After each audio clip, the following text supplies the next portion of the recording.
రాజ్యసభ సీట్లు ఇప్పుడు వైఎస్ఆర్ కాంగ్రెస్ పార్టీ చేతిలో టోటల్గా 11 ఉన్నాయి. ఒకటి ఇప్పుడు వాళ్ళని కాపాడుకోగలరా, వాళ్ళు భారతీయ జనతా పార్టీ వైపుకో లేకపోతే తెలుగుదేశం వైపుకో వెళ్ళకుండా ఉంటారా, ఇది నెంబర్ 1 ఆస్పెక్ట్.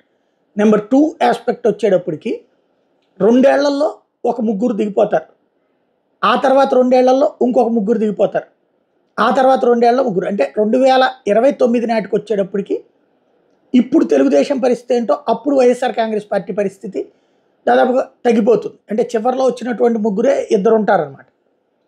ఇది ఇప్పుడు వైఎస్ఆర్ కాంగ్రెస్ పార్టీ ముందున్నటువంటిది. అంటే ఇక్కడ తన వాళ్ళని రాజ్యసభ సభ్యుల్ని కాపాడుకోగలరా 11 మందిని.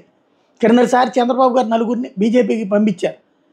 ఇప్పుడు బీజేపీతో ర్యాపో మెయింటైన్ చేయడం కోసం అట్లా పంపించేటటువంటి ప్రయత్నం చేద్దామన్నా అక్కడ చంద్రబాబు గారితో ఉంది. అప్పుడు ఏంటంటే జగన్తో వాళ్ళకి ర్యాపో లేదు కాబట్టి, ర్యాపో అంటే నార్మల్ ర్యాపో ఉంది, బయట నుంచి మద్దతు ఇస్తారు కానీ కూటమిలో లేరు జగన్. కాబట్టి చంద్రబాబు గారు నలుగురిని పంపించినప్పుడు ఒక ర్యాపో కుదిరింది. ఇప్పుడు అది కూడా కుదరదు. కాబట్టి 11 మంది ఇప్పుడు జగన్తో ఉంటారా లేదా చూడాలి.